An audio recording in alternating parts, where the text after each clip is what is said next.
Saudaraku yang dikasih oleh Tuhan, kita mengikuti Yesus, di dalamnya tidak boleh dipisahkan dari memikul salib. Itu penting untuk kita. Salib yang harus kita pikul bukan salib Yesus. Nangka maksudnya ya? Kita tidak pernah diperintahkan oleh Yesus untuk memikul salibnya. Karena apa? Karena Yesus telah selesai dan tuntas memikul salibnya hingga ke Golgota kurang lebih 2000 tahun yang lalu.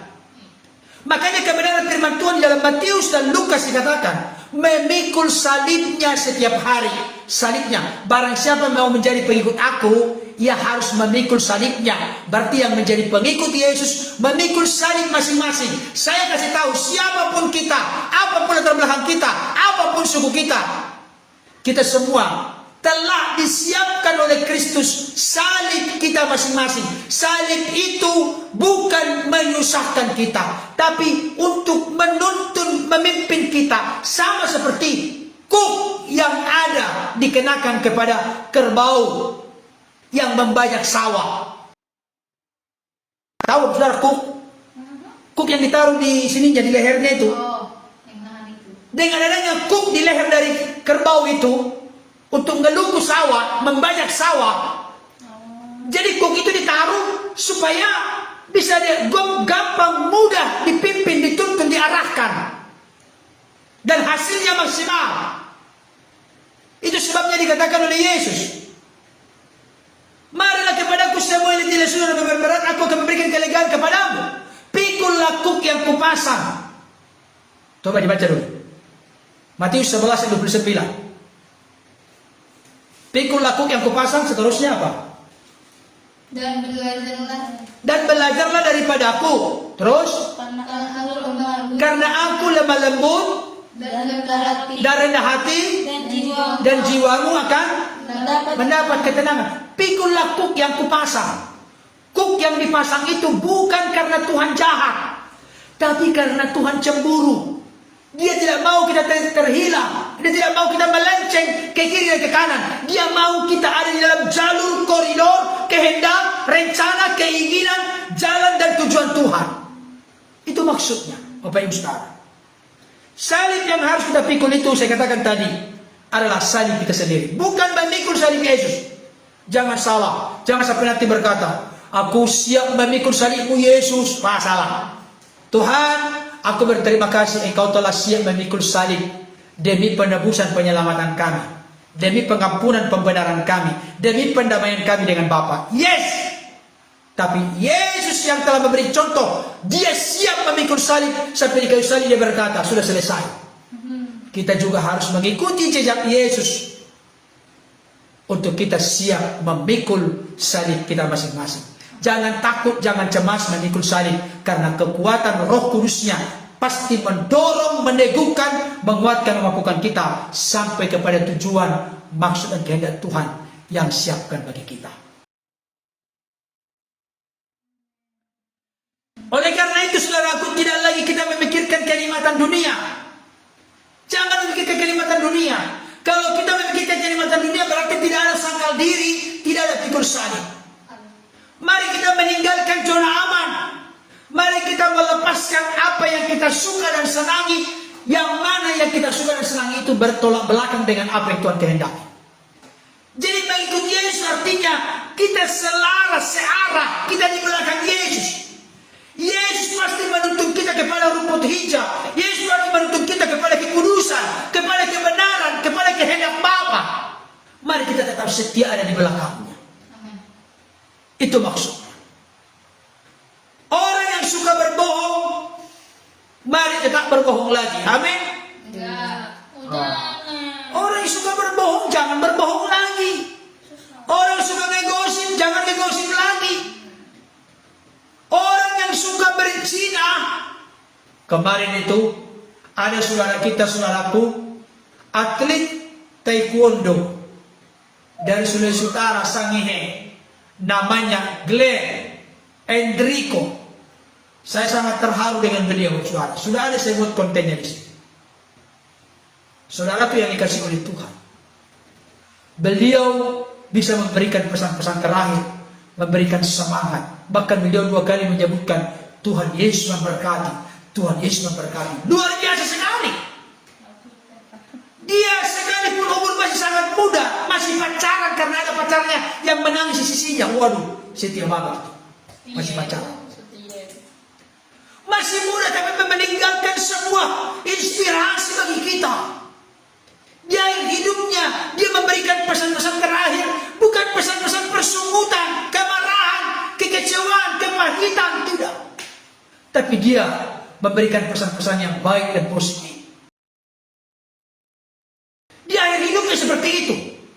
Saya langsung menarik kepada diri saya. Di akhir hidup saya nanti, padahal dia itu sudah ngos-ngosan bicara, napasnya terengah-engah, tapi dia berjuang mengumpulkan kekuatan tenaganya untuk menyampaikan pesan-pesan terakhir. Bagaimana kalau kita seperti itu? Kita dalam keadaan sakit misalnya, di akhir hidup kita, masihkah kita berkata Tuhan Yesus memberkati, Tuhan Yesus memberkati? Makanya di dalam kesempatan sebelum saya ngomong, bagaimana kalau di akhir hidup kita, tiba-tiba kita dipanggil Tuhan sebelumnya, bapak-bapak tinggal di hotel, sedang berzina dengan wanita lain. Waduh, ngeri banget. Ngeri. Saudara dikasih Tuhan, yang masih hidup dalam keduniawian, lepaskan dan tinggalkan. Apalagi saat ini Bapak Ibu Saudara, semua di ujung jalan.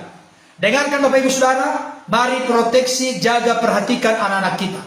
Sekaligus juga ini menjadi masukan dan nasihat saya kepada ketiga putra putri saya. Gambar-gambar yang tidak pantas harus stop.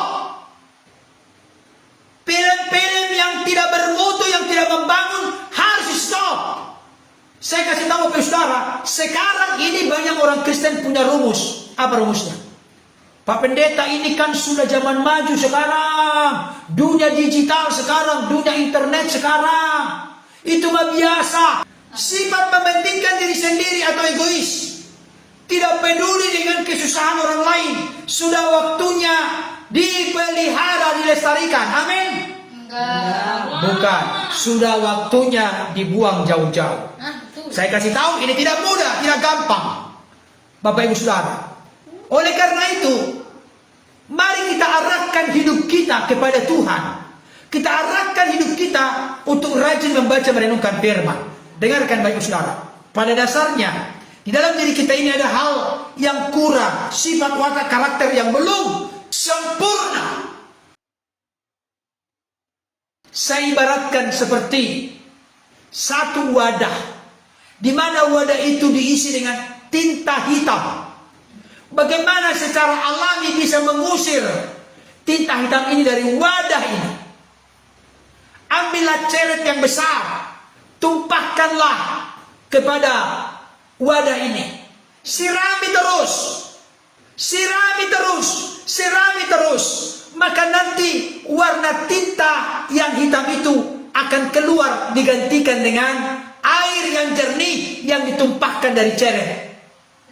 Ini saya buat gambaran praktis. Ketika hati kita, pikiran kita, hidup kita terus menerus secara rutin diisi oleh firman Tuhan, maka firman Tuhan itulah yang akan mengoreksi, menyucikan, menguduskan sifat watak karakter kita. Apalagi kalau kita barengi dengan taat untuk melakukan, menaati, mengerjakan. Kenapa? Karena firman Tuhan dalam Yohanes 17 ayat 17 berkata, kuduskanlah mereka dengan kebenaran, firman-Mu adalah kebenaran. Jadi firman itu yang kita renungkan, kita baca, kita hayati, kita pegang teguh, kita percayai, kita jadikan bagian tidak terpisahkan dalam hidup kita taati, kita lakukan. Firman itulah yang semakin menyempurnakan kita, menguduskan kita, memulihkan kita, sehingga menjadi serupa seperti Kristus. Amin Bapak Ibu Saudara. Saya mau sampaikan dulu ada satu pernyataan yang luar biasa. Almarhum Billy Graham, penginjil kelas dunia, pernah mengatakan, perhatikan baik pernyataan dari Billy Graham. Billy Graham, penginjil kelas dunia, pernah mengatakan, keselamatan itu gratis. Keselamatan itu gratis, tidak usah dibayar. Tapi tolong jangan lupa, keselamatan gratis, bukan murahan. Keselamatan itu grace, anugerah, gratis, cuma-cuma, bukan murahan. Kenapa cuma-cuma? Karena tidak ada manusia di dunia ini yang mampu untuk membelinya, yang mampu mendapatkannya, yang mampu untuk meraihnya. Tidak ada, Bapak Ibu Saudara. Keselamatan itu gratis, tidak usah dibayar. Keselamatan itu cuma-cuma. Keselamatan itu grace, anugerah. Kita tidak layak menerimanya, tapi diberikan kepada kita. Tapi bukan murahan, karena tidak mungkin kita meraihnya. Makanya Tuhan berikan kepada kita secara gratis. Perhatikan baik Bapak Ibu Saudara.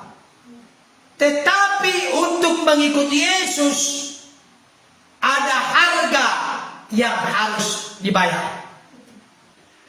Saya ulangi kembali, keselamatan itu gratis, yes. Tetapi untuk mengikuti Yesus ada harga yang harus dibayar. Pertanyaannya, berapa tinggi harganya? Berapa mahal harganya? Ada yang bisa jawab? Harganya adalah segala sesuatu yang kita miliki, yang merupakan kesukaan bagi kita, kesenangan bagi kita. Tapi hal itu bertolak belakang dengan kesukaan, kesenangan Tuhan. Jadi mengikuti Yesus artinya melarutkan segala keinginan, kesukaan, kesenangan kita dengan keinginan, kesukaan Yesus. Taruh di status masing-masing. Beranikah kita bayar harga?